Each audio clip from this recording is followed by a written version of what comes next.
ጊዜው ከ140 ዓመት በፊት እንደ ፈረንጆቹ ዘመን አቆጣጠር ዲሴምበር 1 ቀን 1886 ዓመተ ምህረት ነው።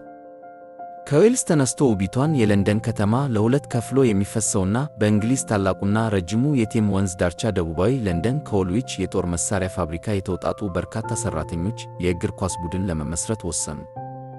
ቦታው የከባድ መሳሪያ መድፎች ማምረቻ ገጠራማ ቦታ ስለነበረ ፋብሪካችንን እናስተዋውቃለን ብለው በትንሹ ያቀዱት ዕቅድ ዛሬ በዓለም ላይ 120 ሚሊዮን ሕዝብ ወይም በዓለም 10ኛ ሕዝብ ቁጥር ያላትን የኢትዮጵያን ሕዝብ ያህል ተከታይ ይኖረዋል ብለው አልጠበቁም ነበር። በዓለም ዘመናዊ እግር ኳስ ታሪክ ላይ ታላላቅ አዳዲስ ግኝቶችና አሻራዎች ባለቤት በሕይወት ካሉ ሰዎች በንጽጽር ከ72 ሰው አንድ ሰው የሚደግፈው የማራኪ እግር ኳስ መገኛ አርሰናል። የፋብሪካው ሠራተኞች አዲሱን ቡድናቸውን በፋብሪካው ውስጥ የሚገኝ ደወል ያለው ወርክሾፕ መነሻ በማድረግ ዳያል ስኩዌር ብለው ሰየሙ። ክለቡ ከተመሠረተ ከ10 ቀናት በኋላ ዲሴምበር 11 ቀን 1886 ዓመተ ምህረት ለፋብሪካው ቅርብ በሆነ ቲለር ሮድ በተባለ የቆሻሻ መጣያ ቦታ ክፍት ሜዳ ላይ የመጀመሪያ ጨዋታውን ኢስተርን ወንደረርስ ከተባለ የአካባቢው ክለብ ጋር ተጫውቶ 6-0 በሆነ ሰፊ ውጤት አሸነፈ። ይህም የክለቡ የምንጊዜም የመጀመሪያ ጨዋታ ሆኖ ተመዝግቧል። የመጀመሪያ ጨዋታቸውን ካሸነፉ በኋላ መስራቾቹ የፋብሪካው ሠራተኞች የተቋሙን ገጽታ በተሻለ ሁኔታ እንዲወክል የክለቡን ስም ከዳያል ስኩዌር ወደ ሮያል አርሰናል በሙሉ ድምፅ ተስማምተው ለውጠውታል። በእንግሊዝኛ አርሰናል ማለት የጦር መሳሪያዎች እና ወታደራዊ ዕቃዎች ክምችት ማለት ነው። ክለቡ በመጀመሪያዎቹ ዓመታት በመጫወቻ ሜዳ ችግር ፕለምስቴድ በሚባለው ደቡባዊ ምስራቅ ለንደን አካባቢ ብዙ ተንገላቷል። ለሁለተኛው የውድድር ዘመናቸው በፕለምስቴድ አቅራቢያ የሚገኘውን የስፖርትማን ሜዳ ተከራይተዋል። ክለቡ ለመጀመሪያ ጊዜ ለንደን ሲኒየር ዋንጫ የገባበት ቦታ እዚህ ነበር። በሁለተኛው ዙር በባርነስ ቢሸነፉም ክለቡ በደጋፊና በውስጥ አደረጃጀት ፈጣን እንቅስቃሴና እድገት ላይ ነበር። ክለቡ በቀጣዩ የውድድር ዘመን ማኖር ግራውንድ የተባለ ሜዳን እዛው ደቡባዊ ምስራቅ ለንደን አካባቢ ተከራይቶ ተዘዋወረ። የሮያል አርሰናል የመጀመሪያ የኤፍኤ ካፕ ዋንጫ ጨዋታ እዚሁ ሜዳ ላይ በ1889/90 የውድድር ዓመት ላይ አካሂዷል። በተመሳሳይ የውድድር ዘመን ሮያል አርሰናል የለንደን ቻሪቲ ካፕ፣ የኬንት ሲኒየር ዋንጫና የኬንት ጁኒየር ዋንጫን በማሸነፍ 3 ስኬቶችን አስመዝግቧል። ክለቡ በሚቀጥለው ዓመት እንደገና ደቡባዊ ምስራቅ ለንደን አካባቢን ሳይለቅ ወደ ኢንቪክታ ግራውንድ ተዛወረ። በጊዜው ኢንቪክታ ግራውንድ ሮያል አርሰናል ከተጠቀማቸው መጫወቻዎች በሙሉ የተሻለው ሲሆን ጣራ ያለው ምቹ የተመልካች መቀመጫ የነበረው ሜዳ ነበር። በዚህ ሜዳም ከ1891 እስከ 94 ድረስ ለ3 ዓመታት ቆይተዋል። በ1893 ዓመተ ምህረት ሮያል አርሰናል ለአወዳዳሪው አካል ለእንግሊዝ ፉትቦል አሶሲዬሽን የፕሮፌሽናልነት ጥያቄ ሲያቀርብ አንድ ችግር ገጠመው። በወቅቱ በእንግሊዝ የንግድ ሕግ መሠረት አንድ የግል ድርጅት ወይም ኩባንያ ከንጉሣዊ ቤተሰብ ልዩ ፈቃድ ካላገኘ በስተቀር በስሙ ላይ ሮያል የሚለውን ቃል መጠቀም አይችልም ነበር። ሮያል የሚለው ቃል የንጉሣዊ ቤተሰብ ማለት ስለሆነ በስሙ ውስጥ መጠቀም በሕግ ስለተከለከለ ነው። ስለዚህ ክለቡ ሮያል አርሰናል የሚለውን ስም ለመተው ሲገደድ በምትኩ ቡድኑ የተመሠረተበትንና የጦር መሳሪያ ፋብሪካው የሚገኝበትን የደቡብ ለንደን አካባቢ ለመግለጽ ዎልዊች አርሰናል በማለት ተሰየመ። ክለቡ ፕሮፌሽናል ሆኖ የሊግ ውድድር መጀመሩን ተከትሎ የኢንቪክታ ግራውንድ የስታዲየሙ ባለቤት የነበሩት ጆርጅ ዊቨር ዓመታዊ ኪራዩን ከ200 የእንግሊዝ ፓውንድ ወደ 350 የእንግሊዝ ፓውንድ በጣም ስላሳደጉት ክለቡ ሊከፍለው አልቻለም። በዚህ ምክንያት ዎልዊች አርሰናል አስተዳደር የሚከተሉትን እርምጃዎች ወሰደ። አንደኛ፣ የአክሲዮን ሽያጭ ማካሄድ። ክለቡ አዲስ አክሲዮኖችን ለደጋፊዎቹና ለሕዝብ በመሸጥ ገንዘብ ሰበሰበ። ሁለተኛ፣ የማኖር ግራውንድ ስታዲየምን ሙሉ በሙሉ መግዛት። ከተሰበሰበው ገንዘብ ላይ 6000 የእንግሊዝ ፓውንድ ያህሉን በመጠቀም የማኖር ግራውንድን መሬት ሙሉ በሙሉ በባለቤትነት ገዛው። ሦስተኛ፣ ስታዲየሙን ማደስ። መሬቱን ከገዛ በኋላ በራሱ ወጪ የእንግዳ መቀመጫ፣ ዋና መድረክ እና የተመልካች መቆሚያዎችን በመገንባት የራሱ ንብረት አደረገው። ይህ ስታዲየም ክለቡ በ1913 ወደ ሃይበሪ እስኪዘዋወር ድረስ የዎልዊች አርሰናል ቋሚ መጫወቻ ሜዳ ሆኖ አገልግሏል። የዎልዊች አርሰናል ክለብ ብዙም ሳይቆይ ለእግር ኳስ ሊግ ሁለተኛ ዲቪዚዮን ያቀረቡት ማመልከቻ ተቀባይነት አግኝቶ በሁለተኛው እርከን ውድድር ተመዝግቦ መወዳደር ጀመረ። በ1910ዎቹ ዓመታት ክለቡ በማኖር ግራውንድ የደጋፊ መግቢያ ቲኬት ገቢው በጣም በመቀነሱ የገንዘብ ቀውስ ውስጥ ገብቶ ለኪሳራ ተቃርቦ ነበር። ስታዲየሙ የትራንስፖርት አማራጭ ከሌለው የኢንዱስትሪ ቀጠና መራቁ ዋነኛ ምክንያት ነበር። በጊዜው የፉልሃም ክለብ ሊቀመንበር እና ሀብታም የሪል ስቴት አልሚ የነበሩት ሰር ሄንሪ ኖሪስ ክለቡ እንዳይፈርስ በ1910 ገዙ። መጀመሪያ ወልዊች አርሰናልን ከፉልሃም ጋር ለማዋሃድ ቢያስቡም የሊጉ ቦርድ ከለከላቸው። ክለቡ ሊተርፍ የሚችለው የሕዝብ ብዛትና የባቡር ትራንስፖርት ወዳለበት ቦታ ሲዛወር ብቻ መሆኑን ተረዱ። በዚህም በሰሜን ለንደን የሚገኘውን የቅዱስ ጆን ኮሌጅ የስፖርት ሜዳን ሃይበሪ መረጡ። ወልዊች አርሰናል ከደቡብ ለንደን ወደ ሰሜን ለንደን ሃይበሪ በ1913 ያደረገው ዝውውር በጊዜው በቶተንሃም ሆትስፐር እና በክላፕተን ኦሪየንት አሁን ሌይተን ኦሪየንት ክለቦች ከፍተኛ ተቃውሞ ገጥሞት ነበር። ክለቦቹ ሰሜን ለንደንን እንደራሳቸው ይዞታ ይመለከቱት ስለነበር ዝውውሩን ለማገድ ሞክረው አልተሳካላቸውም። ወልዊች አርሰናል ወደ ሃይበሪ ሲዘዋወር መሬቱን መጀመሪያ ለ21 ዓመታት በኪራይ ነበር የወሰደው። ነገር ግን ክለቡ በገንዘብ ከጠነከረ በኋላ በ1925 መሬቱን ሙሉ በሙሉ በግዢ የራሱ አደረገው። በ4 ወራት ውስጥ አዲሱ ሜዳ ተስተካክሎ አዲስ የግራንድ ስታንድ በከፊል ተገንብቶ በረንዳ ላይ መቀመጫዎች ተገጠሙለት። ከደቡብ ለንደኑ ወልዊች አካባቢ መውጣቱን ለማብሰር ክለቡ ሲጠቀም የነበረውን ወልዊች የሚለውን ስም በመተው አርሰናል የሚል ስያሜ በይፋ ሲያገኝ እስከ አሁን መጠሪያው ሆኗል። በአንደኛው የዓለም ጦርነት ማብቂያ ላይ የመጀመሪያው ዲቪዚዮን በ2 ክለቦች እንዲጨምር ሲወሰን አንደኛው ክለብ አርሰናል ነበር። በወቅቱ አሰልጣኝ ሌስሊ ናይተን መሪነት የመጀመሪያዎቹን 6 የሰላም ጊዜያት በመካከለኛ ስኬት አሳልፈዋል። ነገር ግን ሊቀመንበር ሄንሪ ኖሪስ ተጨማሪ ውጤት በመፈለጉ በ1925 አዲስ አሰልጣኝ ለመቅጠር አስታወቀ። ሄንሪ ኖሪስ ለአርሰናል አዲስ አሰልጣኝ እንደሚፈልግ ሲወስን የሚቀጥለው ሹመቱ ምን ያህል ተጽዕኖ እንደሚያሳድር መገመት አልቻለም። አንድ አመልካች ኸርበርት ቻፕማን የተባለ የዮርክሻየር ግዛት ማለትም የሰሜናዊ እንግሊዝ ሰው ክለቡን ለዘላለም ለወጠው። የታላቁ ባለራዕይ ኸርበርት ቻፕማን እንደ አሰልጣኝ መሾም ክለቡን ለዘመናዊ እግር ኳስ መሠረት የሆኑ በርካታ ግኝቶች ባለቤት አድርጎታል። አዲሱ አሰልጣኝ በሃይበሪ የመጀመሪያ የውድድር ዘመን መድፈኞቹን በኤፍኤ ካፕ ሩብ ፍጻሜና በአንደኛ ዲቪዚዮን ሁለተኛ ደረጃን እንዲያጠናቅቁ አስችለዋል። ይህም እስከዛ ድረስ በታሪካቸው ውስጥ ከፍተኛው የሊግ ደረጃ ላይ የተቀመጡበት ጊዜ ነበር። ከአንድ ዓመት በኋላ አርሰናል የመጀመሪያውን የኤፍኤ ካፕ ፍጻሜውን ኤፕሪል 23 በ1927 ላይ ደርሷል። ሆኖም ያ ቀን የሚታወሰው በሌላ ምክንያት ነው። የዌልሱ ክለብ ካርዲፍ ሲቲ በዌምብሌይ 91206 ተመልካቾች ፊት 1-0 በሆነ ውጤት አርሰናልን ሲያሸንፍ የኤፍኤ ካፕ በታሪክ ከእንግሊዝ የወጣበት የመጀመሪያው እና ብቸኛው አጋጣሚ ነው። ይሁን እንጂ አርሰናል በታላቁ አሰልጣኛቸው ቻፕማን እየተመራ ታዋቂውን ዋንጫ ወደ ሃይበሪ ለማምጣት ሌላ 3 ዓመታት ብቻ መጠበቅ ነበረበት። በ1930 በዌምብሌይ ሃደርስፊልድ ታውንን በማሸነፍ የኤፍኤ ካፕ ዋንጫ ባለቤት ሆነ።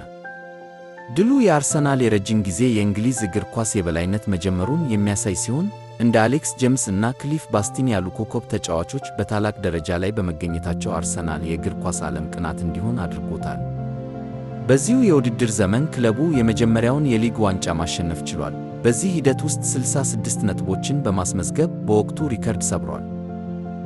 በ1930-31 አርሰናል በታሪኩ የመጀመሪያውን የሊግ ዋንጫ ያስገኘበት የውድድር ዓመት ነው።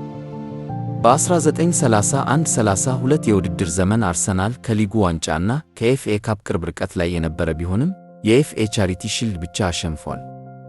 በመጨረሻም ከኤቨርተን በ2 ነጥቦች ብቻ በማነስ የሊግ ውድድሩን ሁለተኛ ሆኖ ሲያጠናቅቅ በዌምብሌይ በተደረገው የኤፍኤ ካፕ ፍጻሜ ጨዋታ ደግሞ በኒውካስል 2-1 በሆነ ውጤት ተሸንፎ ዋንጫውን አጥቷል። በ1932-33 የውድድር ዘመን ታላቁ አሰልጣኝ ኸርበርት ቻፕማን ለአርሰናል ሁለተኛውን የሊግ ዋንጫ ከማበርከት በተጨማሪ ብዙ ታላላቅ ሥራዎችን የሰሩበት ዓመት ነው። በዚህ የውድድር ዘመን አርሰናል አሁን ላይ የሚታወቅበትን ዝነኛ ቀይ ማሊያ ከነጭ እጅጌ ጋር ለመጀመሪያ ጊዜ መጠቀም ጀምሯል።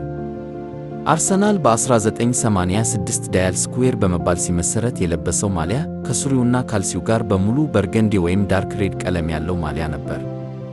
በወቅቱ ክለቡን የመሠረቱት ሠራተኞች ማሊያ የሚገዙበት በቂ ገንዘብ ስላልነበራቸው ከምሥራቾቹ መካከል ሦስቱ ፍሬድ ቢርድስሊ፣ ሞሪስ ባትስ እና ቻርለስ ባትስ ቀደም ሲል ለኖቲንግሃም ፎረስት ይጫወቱ የነበሩ በመሆናቸው እርዳታ እንዲያደርግላቸው ለቀድሞ ክለባቸው ደብዳቤ ጻፉ።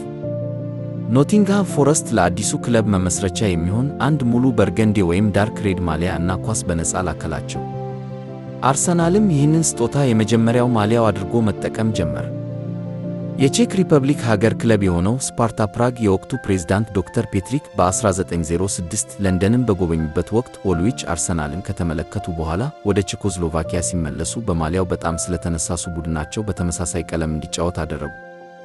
ዛሬ ድረስ ስፓርታ ፕራግ በተመሳሳይ በርገንዴ ወይም ዳርክ ሬድ ማሊያ መጫወቱን ቀጥሏል።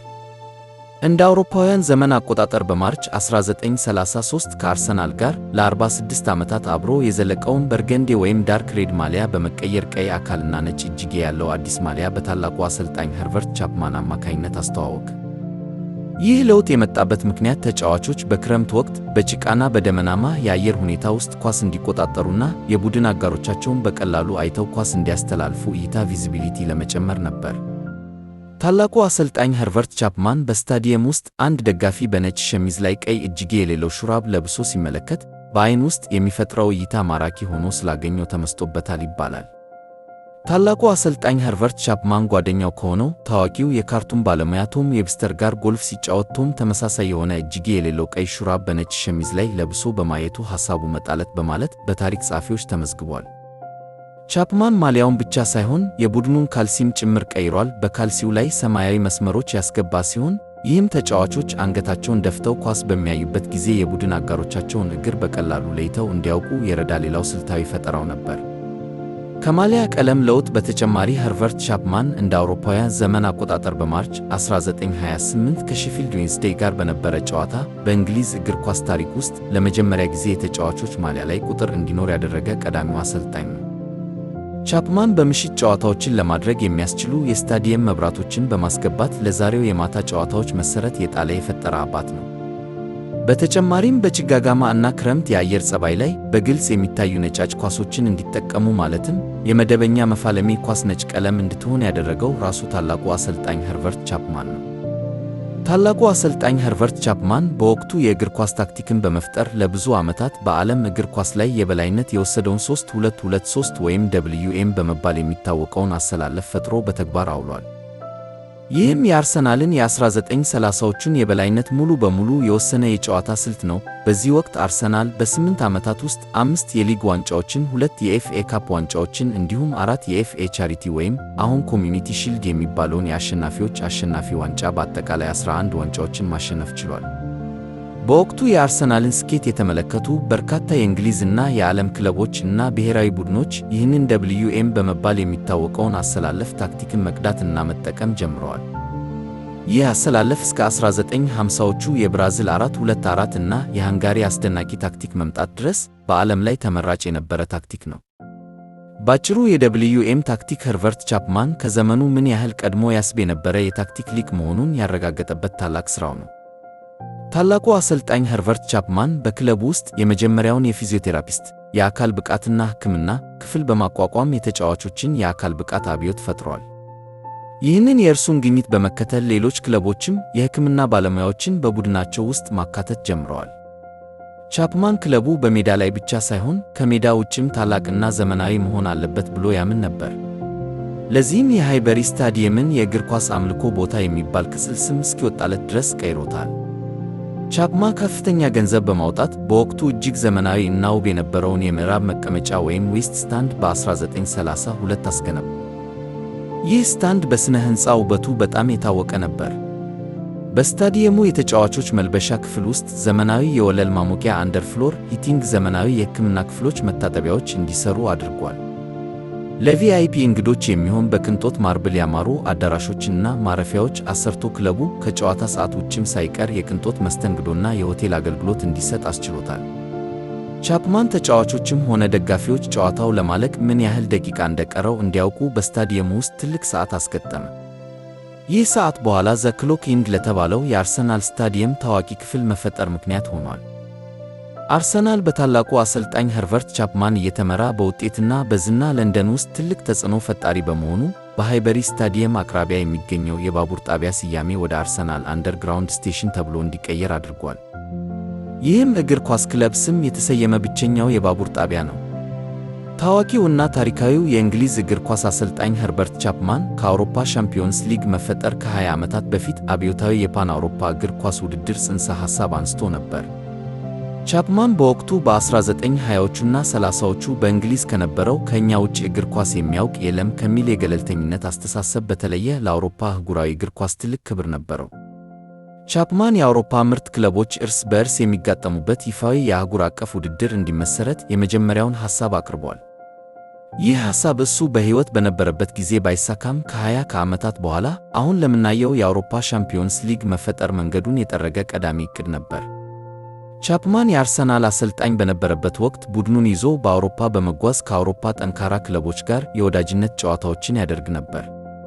የአውሮፓ ክለቦችም ወደ ለንደን መጥተው የአውድ ጨዋታዎችን እንዲያደርጉ በመጋበዝ የባህልና የስልት ልውውጥ እንዲኖር አድርጓል። የእንግሊዝ እግር ኳስ ከአውሮፓውያን የተለየ የአጨዋወት ስልት በተለይ ከኦስትሪያ እና ሃንጋሪ የቴክኒክ አጨዋወት መማር እንዳለበት ያምን ነበር። ከዚህ በተጨማሪም እግር ኳስ በአንድ ሀገር ድንበር ብቻ ሳይወሰን በአህጉር ደረጃ ሲገናኝ የገበያ እና የውድድር አቅሙ እንደሚያድግ አስቀድሞ ተገንዝቧል። ኸርበርት ቻፕማን ከእንግሊዝ ውጪ ያሉ ተጫዋቾችን ለማስፈረም የሞከረበት አጋጣሚም ነበር። በወቅቱ የእንግሊዝ እግር ኳስ ማኅበር ከነበረው ጥብቅ የብሔርተኝነት ሕግ ጋር ያጋጨው ታሪካዊ ክስተት ነበር። ቻፕማን የእንግሊዝ እግር ኳስ እንዲያድግ የአውሮፓውያን የቴክኒክ ብቃት መጨመር እንዳለበት በጽኑ ያምን ነበር።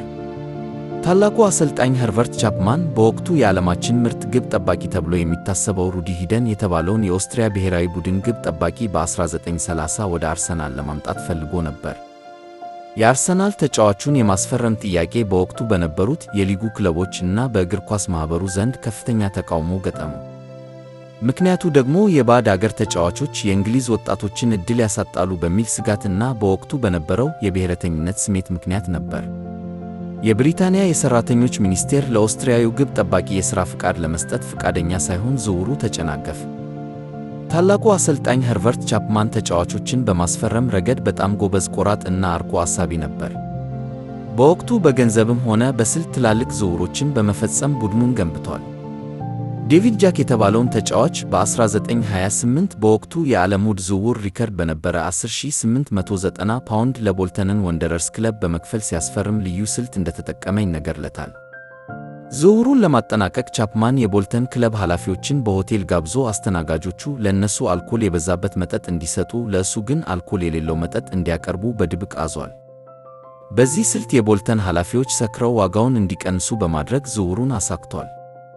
ዴቪድ ጃክ በአርሰናል ታሪክ ውስጥ ደማቅ አሻራ ጥሎ ያለፈ እና የምንጊዜም ከፍተኛ ግብ አስቆጣሪዎች ዝርዝር ውስጥ በ124 ግቦች 10ኛ ደረጃ ላይ የሚገኝ እንግሊዛዊ አጥቂ ነው። ይህ ተጫዋች ከአርሰናል ጋር 3 የሊግ ዋንጫዎችን በ1931፣ 33 እና 34 የውድድር ዓመታት ሲያሳካ አንድ የኤፍኤ ካፕ ዋንጫን ደግሞ በ1930 ማሸነፍ ችሏል። በድምሩ 4 ትልልቅ ዋንጫዎችን አሸንፏል። በታላቁ አሰልጣኝ ኸርበርት ቻፕማን መሪነት ክለቡን ባለታሪክ ካደረጉ ተጫዋቾች መካከል የሚጠቀሰው ሌላኛው ወጣት ኮከብ ክሊፍ ባስቲን ነው። ቻፕማን ይህንን ተጫዋች በ17 ዓመቱ ከኤክስተር ሲቲ በ1929 አስፈረሙ። ባስቲን በግራ ክንፍ ላይ በመጫወት ለአርሰናል 178 ጎሎችን በማስቆጠር ለ60 ዓመታት የክለቡ የምንጊዜውም ከፍተኛ ጎል አስቆጣሪ ሆኖ ቆይቷል። በኋላ በኢያን ራይት እና ቲየሪ ኦንሪ የተሰበረ ቢሆንም የክለቡ የምንጊዜም ከፍተኛ ግብ አስቆጣሪዎች ዝርዝር ውስጥ 3ኛ ደረጃ ላይ የሚገኝ ታላቅ አጥቂ ነው። ከአርሰናል ጋር 5 የሊግ ዋንጫዎችን በ1931፣ 33፣ 34፣ 35 እና 38 የውድድር ዓመታት ሲያሳካ 2 የኤፍኤ ካፕ ዋንጫዎችን ደግሞ በ1930 እና 36 ማሸነፍ ችሏል። በድምሩ 7 ትልልቅ ዋንጫዎችን አሸንፏል። የታላቁ አሰልጣኝ ኸርበርት ቻፕማን ሌላኛው ድንቅ ተጫዋች የቡድኑ ሞተር በሚል ቅጽል ስም የሚታወቀው አሌክስ ጄምስ ነበር። ይህንን ስኮትላንዳዊ አማካኝ በ1929 ከፕሪስተን ኖርዝ ኤንድ አስፈርመውታል። አሌክስ ጄምስ በሜዳ ላይ ያለው እይታ እና ኳስ የማከፋፈል ብቃት ለቻፕማን የደብልዩኤም አሰላለፍ ታክቲክ መሳካት ወሳኝ ነበር። ቻፕማን እሱን በፈጣሪ አማካኝ ፕሌይሜከር ቦታ ላይ በማጫወት የአርሰናልን ፈጣን መልሶ ማጥቃት መሪ አድርጎታል። ከአርሰናል ጋር 4 የሊግ ዋንጫዎችን በ1931፣ 33፣ 34 እና 35 የውድድር ዓመታት ሲያሳካ 2 የኤፍኤ ካፕ ዋንጫዎችን ደግሞ በ1930 እና 36 ማሸነፍ ችሏል። አርሰናል የመጀመሪያውን ትልቅ ዋንጫ ባነሳበት የ1930 የኤፍኤ ካፕ ፍጻሜ ላይ ሃደርስፊልድን 2-0 ሲያሸንፍ የመጀመሪያዋን ወሳኝ ግብ ያስቆጠረው አሌክስ ጄምስ ነበር። በድምሩ 6 ትልልቅ ዋንጫዎችን አሸንፏል። ኸርቨርት ቻፕማን የእንግሊዝ ሊግ 1933-34 የውድድር ዘመን ቡድኑን ለሦስተኛ የሊግ ዋንጫ እየመራ ባለበት ወቅት በጥር 6 ቀን 1934 እንደ አውሮፓውያን ዘመን አቆጣጠር በ55 ዓመቱ ሄንደን በሚገኘው መኖሪያ ቤቱ በሳምባ ምች ሕመም በድንገት ከዚህ ዓለም በሞት ተለየ። ሆኖም እሱ በጣለው ጠንካራ መሠረት ላይ በመነሳት ቡድኑ የዚያን ዓመት የሊግ ዋንጫ አሳክቷል። ታላቁ አሰልጣኝ ኸርቨርት ቻፕማን ቡድኑን እየመራ 3 የሊግ ዋንጫዎችን በ1931፣ 33 እና 34 የውድድር ዓመታት ሲያሳካ አንድ የኤፍኤ ካፕ ዋንጫን ደግሞ በ1930 ማሸነፍ ችሏል። ከዚህ በተጨማሪ በ1930፣ 31 እና 33 ዓመታት የኤፍኤ ቻሪቲ ሺልድ ወይም አሁን ኮሚዩኒቲ ሺልድ የሚባለውን የአሸናፊዎች አሸናፊ ዋንጫዎችን ማሸነፍ ችሏል። ታላቁ አሰልጣኝ ኸርቨርት ቻፕማን ዋንጫዎችን በማንሳት ብቻ ሳይሆን የአርሰናልን ክለብ እና ዘመናዊ እግር ኳስን ሙሉ በሙሉ በፈጠራ ሐሳቦቹ በመቀየር ይታወቃል። ባጭሩ ቻፕማን አርሰናልን በ1930ዎቹ የእንግሊዝ እግር ኳስን የበላይነት እንዲይዝ ያደረገ እና ለክለቡ ታላቅነት መሠረት የጣለ መሐንዲስ ነው። ቻፕማን በሳምባ ምች ሕይወቱ ካለፈ በኋላ ክለቡን በጊዜያዊነት የተረከበው ጆ ሻው የ1933-34 የውድድር ዘመን የሊግ ዋንጫን ማሳካት ችሏል። በመቀጠል የመጣው ጆርጅ አሊሰን የቻፕማንን ጠንካራ ስብስብ በመያዝ የ1934፣ 35 እና 37፣ 38 የሊግ ዋንጫዎችን እንዲሁም የ1936 የኤፍኤ ካፕን አሸንፏል። ይህ ዘመን አርሰናል በእንግሊዝ እግር ኳስ ላይ የበላይነቱን ያረጋገጠበት ወቅት ነበር። አርሰናል የሊግ ዋንጫውን በ1937-38 የውድድር ዘመን ካሸነፈ ከ2 ዓመት በኋላ የሁለተኛው የዓለም ጦርነት ተጀመረ። በሁለተኛው የዓለም ጦርነት ወቅት የእንግሊዝ ሊግ ለ7 የውድድር ዘመናት ሙሉ በሙሉ ተቋርጦ ነበር። የ1939-40 የውድድር ዘመን ከተጀመረ ገና 3 ጨዋታዎች ብቻ እንደተደረጉ የናዚ ጀርመን ፖላንድን በመውረሯ ምክንያት መስከረም 1939 ሊጉ በይፋ ተቋረጠ። ጦርነቱ ካበቃ በኋላ መደበኛው የሊግ ውድድር በይፋ የተጀመረው በ1946-47 የውድድር ዘመን ነበር። በጦርነቱ ወቅት ሊጉ ቢቋረጥም እንግሊዛውያን ለእግር ኳስ ካላቸው ጥልቅ ፍቅር የተነሳ የሕዝቡን ስነ ልቦና ለመጠበቅ ሲባል የክልል ውድድሮች እና የጦርነት ጊዜ ዋንጫዎች ይደረጉ ነበር። አርሰናልም በእነዚህ የክልል ውድድሮች ላይ ተሳትፏል። በጦርነቱ ወቅት የአርሰናል ታሪካዊው ሃይበሪ ስታዲየም ለአየር መከላከያ ጥበቃ ማዕከል ሆኖ እንዲያገለግል ለመንግሥት ተሰጠ።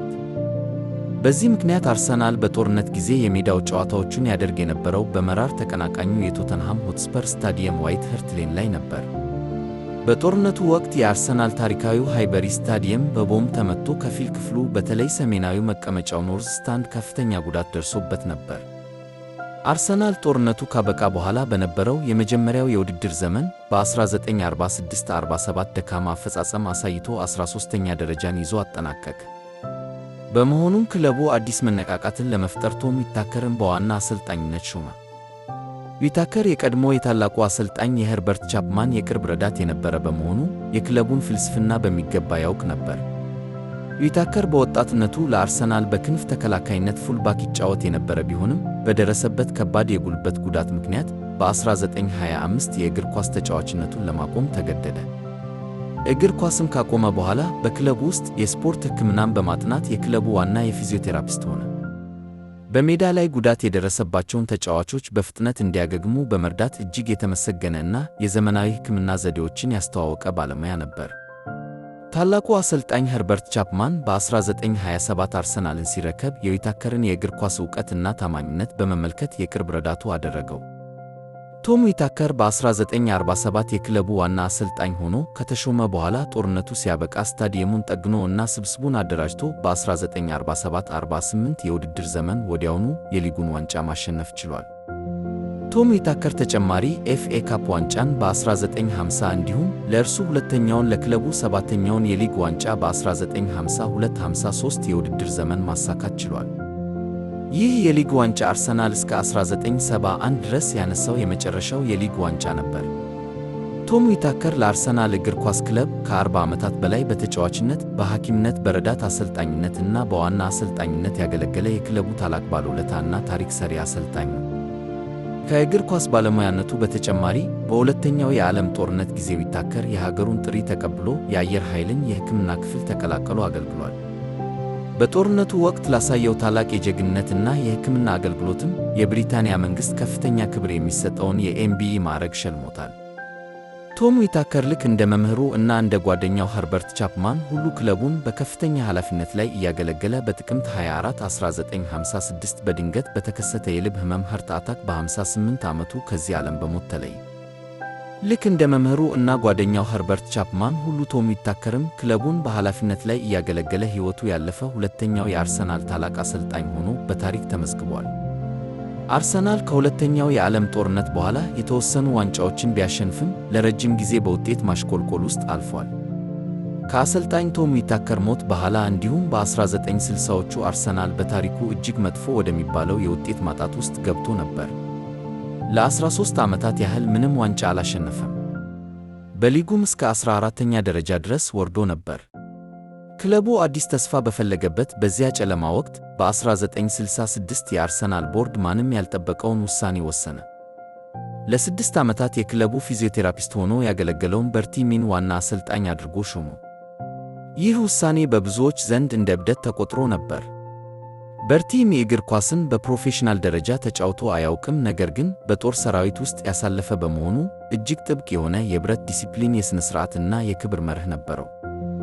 እሱ የታክቲክ ሰው ስላልነበረ ድንቁን ታክቲሽያን ዶን ሆ ረዳቱ አድርጎ መደበ። በርቲ ሚ ክለቡን ከሜዳ ውጪ በሥነ ምግባር ሲመራ፣ ዶን ሆ ደግሞ ሜዳ ላይ ወጣቶቹን እያሰለጠነ የማይበገር ስብስብ መገንባት ጀመሩ። የበርቲ ሚ የዲሲፕሊን አብዮት በፍጥነት ፍሬ አፈራ። በ1970 አርሰናል የመጀመሪያውን የአውሮፓ ኢንተርሲቲ ስፌር ካፕ የተባለ ውድድር ዋንጫ በማንሳት የ17 ዓመቱን የዋንጫ ድርቅ አስታገሰ። ነገር ግን ይህ መግቢያ ብቻ ነበር። በቀጣዩ የ1971 የውድድር ዘመን በርቲ ሚ አርሰናልን እየመራ በእንግሊዝ እግር ኳስ ታሪክ ውስጥ እጅግ አስደናቂውን ገጽ ጻፈ። በመጀመሪያ የከተማ ተቀናቃኙ ቶተንሃም ሜዳ ላይ የሊጉን ዋንጫ አነስ። ከሳምንት በኋላ ደግሞ በዌምብሌይ ስታዲየም ሊቨርፑልን በመርታት የኤፍኤ ካፕ ዋንጫን ጨመረ። አርሰናል በታሪኩ ለመጀመሪያ ጊዜ በአንድ የውድድር ዓመት ሁለቱንም ትልልቅ ዋንጫዎች አሸነፈ። አንድ እግር ኳስ ተጫውቶ የማያውቅ የታክቲክ ዕውቀት የሌለው ተራ የሕክምና ባለሙያ ወይም ፊዚዮቴራፒስት እንዴት የአውሮፓን ግዙፍ ክለብ የሊጉ ንጉሥ ሊያደርግ ይችላል? ይህ በዓለም እግር ኳስ ታሪክ ውስጥ ከተመዘገቡ እጅግ አስደናቂ ተአምራት አንዱ ነው።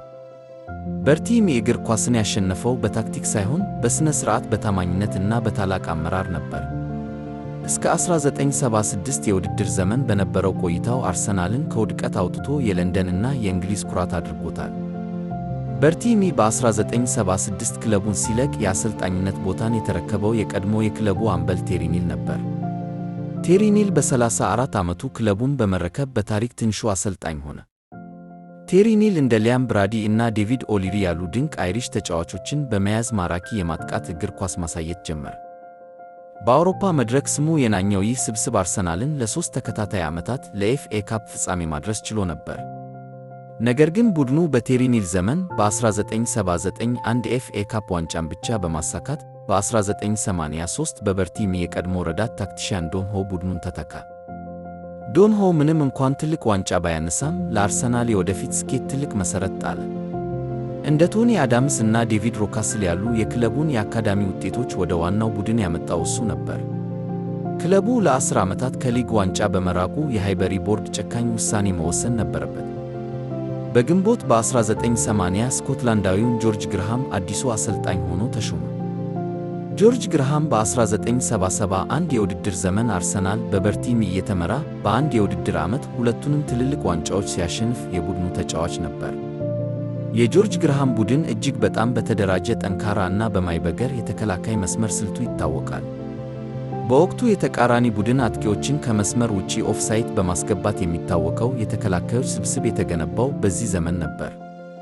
ቡድኑ ጨዋታዎችን 1-0 በሆነ ጠባብ ውጤት ማሸነፍ በማዘውተሩ የደጋፊዎች መዝሙር እስከ መሆን በቅቶ ነበር።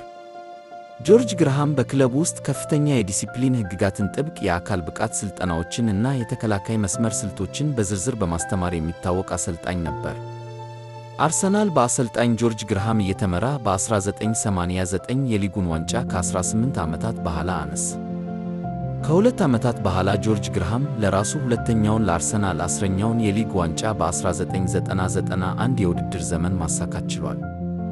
ጆርጅ ግርሃም በተጨማሪ ኤፍኤ ካፕ ዋንጫን በ1993 እንዲሁም የሊግ ካፕ ዛሬ ካራባው ካፕ በመባል የሚታወቀውን የጥሎ ማለፍ ዋንጫን ሁለት ጊዜ በ1987 እና 93 የውድድር ዘመን ማሳካት ችሏል።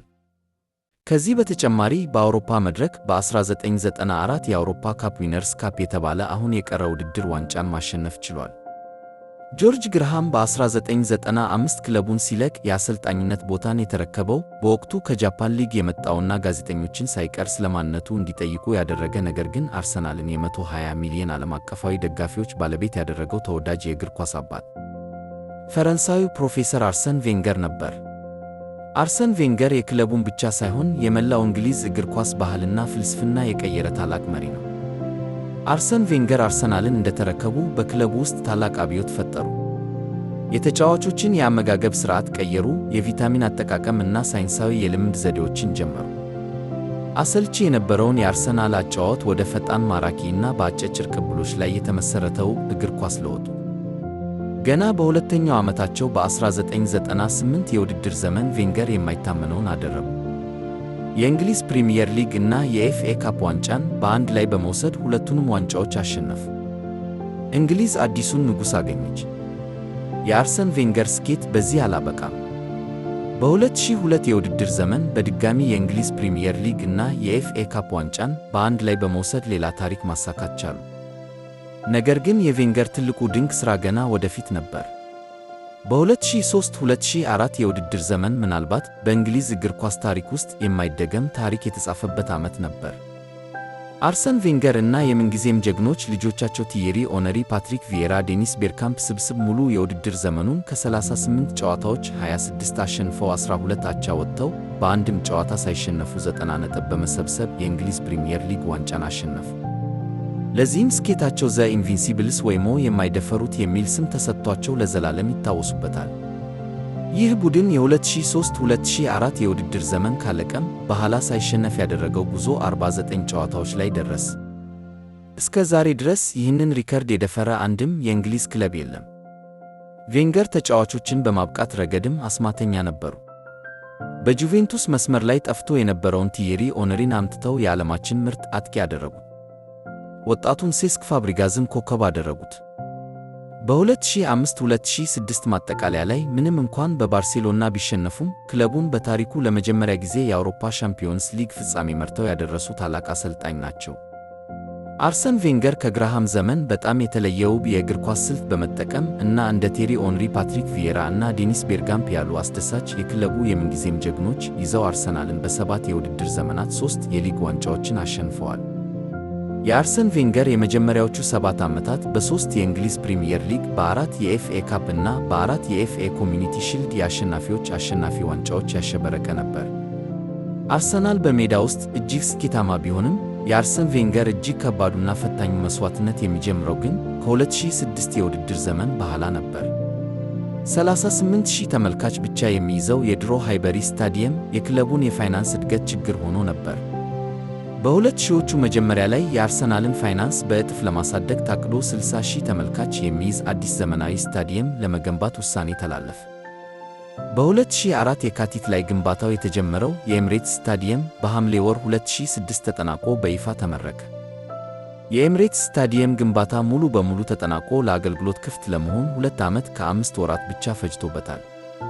ይሁን እንጂ ቦታ የመግዛት እና የፍቃድ ሂደቶችን ጭምር ከታሰበ ከ1997 እስከ 2006 ድረስ 9 ዓመታት ወስዷል። የስታዲየሙ ግንባታ በወቅቱ ወደ 390 ሚሊዮን ፓውንድ ገደማ የወጣበት ሲሆን ክለቡ ይህንን ወጪው ለመሸፈን ከባንኮች ከፍተኛ የረጅም ጊዜ ብድር ለመበደር ተገደደ። የገንዘብ እጥረቱን ለመቅረፍ የኤምሬትስ አየር መንገድ በ2004 የ100 ሚሊዮን ፓውንድ ስፖንሰርሺፕ ሰጠ። ይህም የስታዲየሙ ስም ለ15 ዓመታት በኤምሬትስ እንዲሰየም እና በማሊያ ላይ ማስተዋወቂያ ለ8 ዓመታት እንዲለጠፍ የተደረገ ስምምነት ነበር። አርሰናል ከባንኮች ጥምረት በሮያል ባንክ ኦፍ ስኮትላንድ መሪነት የ260 ሚሊዮን ፓውንድ የረጅም ጊዜ ብድር ወሰደ። ባንኮቹ ብድሩን ለመፍቀድ ካስቀመጧቸው ዋና ዋና ቅድመ ሁኔታዎች አንዱ አርሰን ቬንገር በክለቡ ለ5 ዓመታት የሚያቆያቸውን ረጅም ውል እንዲፈርሙ ማስገደድ ነበር። ክለቡ በየዓመቱ የባንክ ዕዳውን ለመክፈል ቢያንስ 30 ሚሊዮን ፓውንድ ንጹሕ ትርፍ ማሳየት ነበረበት። ይህንን ለማድረግ ደግሞ አርሰናል በየዓመቱ ሻምፒዮንስ ሊግ መሳተፍና ከውድድሩ የሚገኘውን ጠቀም ያለ ክፍያ ማግኘት ነበረበት። ባንኮቹ በአርሰን ቬንገር ብቃት ላይ ሙሉ እምነት ስለነበራቸው አርሰናል በየዓመቱ ሻምፒዮንስ ሊግ እንዲሳተፍና ውጤታማ እንዲሆን እሳቸው ዋስትና ነበሩ። በዚህ የዕዳ ቀውስ ምክንያት አርሰናል አዳዲስ ኮከቦችን መግዣ ገንዘብ አጣ። ይባስ ብሎ በየዓመቱ ምርጥ ተጫዋቾቹን እየሸጠ ዕዳ መክፈል ጀመረ። አይነተኛው የእግር ኳስ ሳይንቲስት አርሰን ቬንገር እንደ ቲዬሪ ኦነሪ፣ ሴስክ ፋብሪጋዝ፣ ሮቢን ቫን ፔርሲ፣ ሳሚር ናስሪ እና አሌክሳንደር ሌብ ያሉ የክለቡ ኮከቦችን ለመሸጥ ተገደዱ። በአንጋፋዎች ምትክ አርሰን ቬንገር ወጣቶችን በርካሽ ዋጋ እየገዙ ወይም ከአካዳሚ እያሳደጉ ቡድን መገንባቱን ገፉ።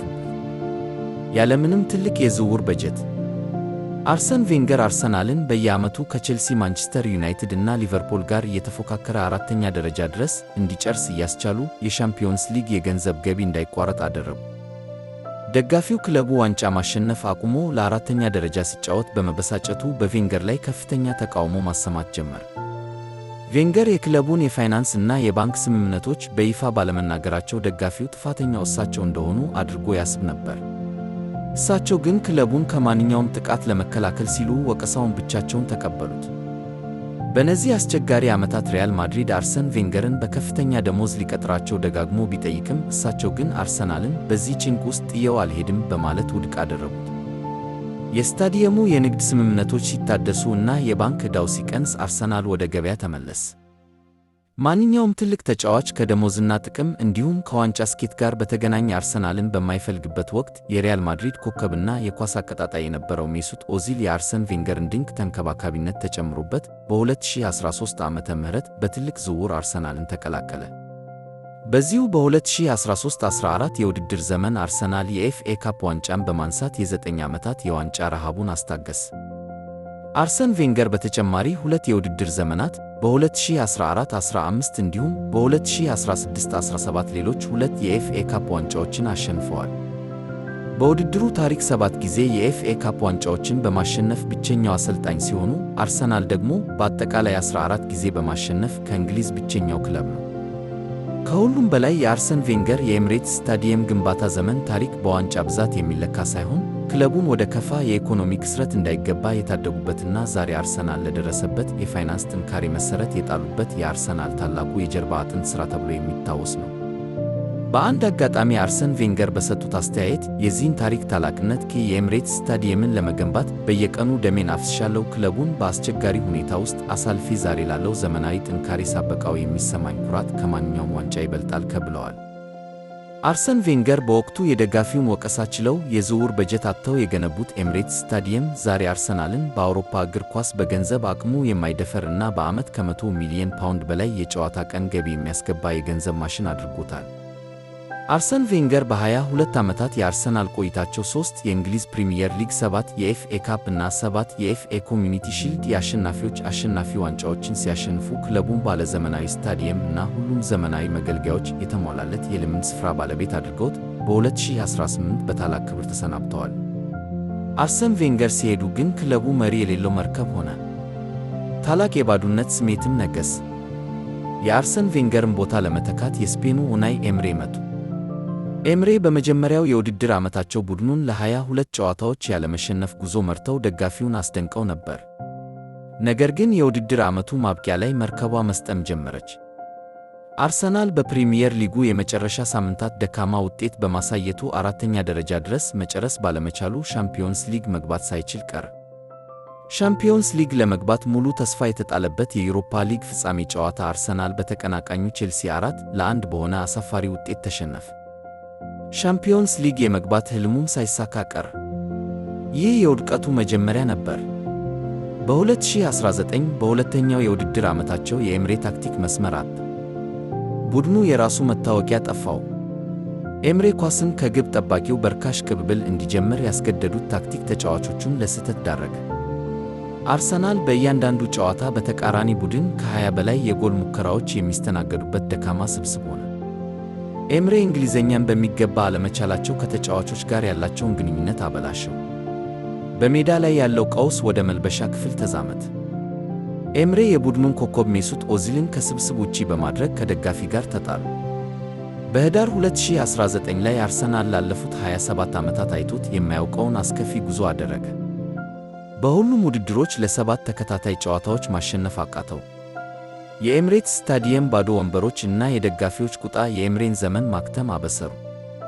በህዳር 29 ቀን 2019 ኡናይ ኤምሬ በይፋ ከአሰልጣኝነታቸው ተባረሩ። የኡናይ ኤምሬ ዘመን በአርሰናል ታሪክ ውስጥ እንደ ትልቅ ትምህርት የሚታወስ ነው። ያለ ጠንካራ መሪነት እና ባህል ታላላቅ ተጫዋቾች ቢኖሩም መፍረስ እንደማይቀር ያሳየበት ጥቁር ጠባሳ ነበር። ይህ ውድቀት ግን ቆርጦ ለተነሳው ሚኬል አርቴታ መምጣት መንገዱን ጠረገ። ቀኑ ታኅሳስ 2019 ነው። አርሰናል ፈርሷል፣ ተስፋ ቆርጧል፣ በመልበሻ ክፍል አመፅ ነግሷል። በዚህ የጨለማ ሰዓት ላይ ሚኬል አርቴታ የተባለ አንድ ወጣት የቀድሞ የክለቡ አምበል መጣ። እጁ ላይ ምንም የዝውውር በጀት አልነበረም። የነበረው አንድ ቃል ብቻ ነበር፤ ሂደቱን እመኑ። ከውድቀት ተነስቶ አርሰናልን በአውሮፓ እግር ኳስ ወደማይደፈር የኃይል ሚዛን ለወጠው። አርቴታ ኤምሬትስ ስታዲየም እንደደረሰ የተጫዋቾችን ብቃት ሳይሆን ባህሪያቸውን ቀየረ። ያለ ሥነ ሥርዓት በዚህ ክለብ ውስጥ መጫወት አይቻልም በማለት ከባድ ሕግጋትን አወጣ። በደረሰ በወራት ውስጥ ቡድኑን አስተካክሎ የ2020 ኤፍኤ ካፕ ዋንጫ ቼልሲን በማሸነፍ ባለቤት ሆነ። ይህ ግን የትልቅ ጉዞ መጀመሪያ እንጂ ፍጻሜ አልነበረም። አርቴታ ክለቡን በአዲስ ወጣቶች ለመገንባት ባደረገው ሂደት የቡድኑ ከዋክብት ሜሱት ኦዚል እና ፒየር ኤምሪክ ኦባሜያንግ ከክለቡ በውዝግብ ለቀቁ። በ2021-22 የውድድር ዓመት መጀመሪያ ላይ አርሰናል በታሪኩ አስከፊውን ሽንፈት አስተናገደ። የመጀመሪያዎቹን 3 ጨዋታዎች ተሸንፎ ጎል ሳያስቆጥር የደረጃ ሰንጠረዥ ግርጌ 20ኛ ደረጃ ላይ ተቀመጠ። አርቴታ ይባረር የሚሉ ድምጾች ስታዲየሙን አናወጡት። ሚዲያዎች አራገቡት። አርቴታ እና የቴክኒክ ዳይሬክተሩ ኤዱ ግን አልተደናገጡም። የክለቡ ባለቤቶችም አምነዋቸው አብረዋቸው ቆሙ። ቡድኑን በወጣቶች ላይ ብቻ መስርተው መገንባት ቀጠሉ። ሂደቱ ማፍራት ጀመረ። አርቴታ የማርቲን ኦዴጋርድ ክንድ ላይ የካፒቴንነት ማዕረግ አሰረ። ቡካዮ ሳካ እና ገብርኤል ማርቲኔሊን የቡድኑ ክንፎች አደረገ። አርሰናል ከዓመታት በኋላ የፕሪሚየር ሊጉን የዋንጫ ፉክክር መምራት ጀመረ። ምንም እንኳን ልምድ በማጣት ዋንጫውን ለፔፕ ጋርዲዮላው ሲቲ ቢያስረክቡም፣ አርሰናል ግን ወደ ቀድሞ ታላቅነቱ እና ወደ አውሮፓ ሻምፒዮንስ ሊግ በይፋ ተመለሰ። ኤምሬትስ ስታዲየም በደስታና በጩኸት እንደገና ታደሰች። በቀጣዩ የውድድር ዓመት አርሰናል በፕሪሚየር ሊጉ ከማንቸስተር ሲቲ ጋር እስከ መጨረሻው ሳምንት የነጥብ ፍልሚያ የገጠመ አስፈሪ ቡድን ሆነ። አርሰናል አሁን ላይ ዋንጫዎችን የሚያጠምድበትን የፋይናንስ እና የታክቲክ ጡንቻ ላይ መዳረሱን ማሳየት ቻለ። አርሰናል ለ3 ተከታታይ ዓመታት በፔፕ ጋርዲዮላ ማንቸስተር ሲቲ እና በሊቨርፑል እየተቀደመ በቁጭት ሁለተኛ ሆኖ አጠናቀቀ።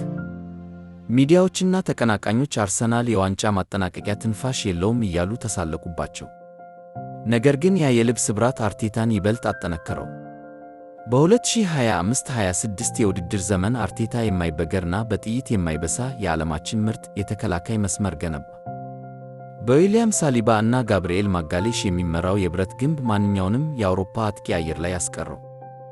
የካፒቴኑ ማርቲን ኦዴጋርድ ብልሃት፣ የዴክላን ራይስ የላቀ የኃይል ሚና እና የቡካዮ ሳካ ጠቃሚ ጎሎች አርሰናልን የሊጉ መሪ አደረጉት። ቡድኑ በአጠቃላይ በ26 ድሎች፣ 7 አቻዎችና 5 ሽንፈቶች 85 ነጥቦችን በመሰብሰብ ከ22 ዓመታት በኋላ የእንግሊዝ ፕሪሚየር ሊግ ዋንጫ ባለቤት ሆነ። ይህ ድል ከእግር ኳስ ጨዋታም በላይ ነው። ለ22 ዓመታት በትችት ውስጥ አልፎ በመጨረሻ ሕልሙን እውን ላደረገ መድፈኛ ሁሉ ትልቅ ማስተማሪያ ነው። አርሰናል ሂደቱን አመነ። ሂደቱም የ22 ዓመታት ጥማቸውን ቆርጦ የሊጉ ንጉሥ አደረጋቸው። አርሰናል በአሁኑ ወቅት በሁሉም የገቢ ምንጮቹ ከስታዲየም ገቢ፣ ከቲቪ ስርጭትና ከስፖንሰርሺፕ በዓመት ከ450 ሚሊዮን ፓውንድ በላይ ገቢ በማስመዝገብ በዓለም ሀብታም ክለቦች ምድብ ውስጥ ይገኛል። በ2026 የወጣው ይፋዊ የፎርብስና የዲሎይት የፋይናንስ ሪፖርት መሠረት አርሰናል በአሁኑ ወቅት በአጠቃላይ የሀብት ግምት ከዓለም ክለቦች በ8ኛ ደረጃ ላይ ይገኛል። በሜዳ ላይ ባሳየው ተከታታይ ስኬት እና የገቢ እድገት ምክንያት የክለቡ ጠቅላላ የሀብት ግምት በከፍተኛ ሁኔታ አድጎ $5.4 ቢሊዮን ደርሷል። ከአንድ ኳስ እና 3 የእርዳታ ማሊያ እስከ $5.4 ቢሊዮን ባለቤትነት፣ ከ15 ባለ ራዕይ የኦልዊች አርሰናል ፋብሪካ ሠራተኞች እስከ 120 ሚሊዮን ሕዝብ ባለቤትነት። ይህ የታላቁ አርሰናል የእግር ኳስ ክለብ ታሪክ ነው። ከታሪኩ ውስጥ የትኛው አስገረማችሁ? ምንስ ተማራችሁበት? መልሱን በኮመንት ላይ ተጎልን። ይህ ቪዲዮ ተደራሽነት እንዲኖረው ላይክ፣ ሼር፣ ሰብስክራይብ በማድረግ አብሮነታችሁ አይለየን።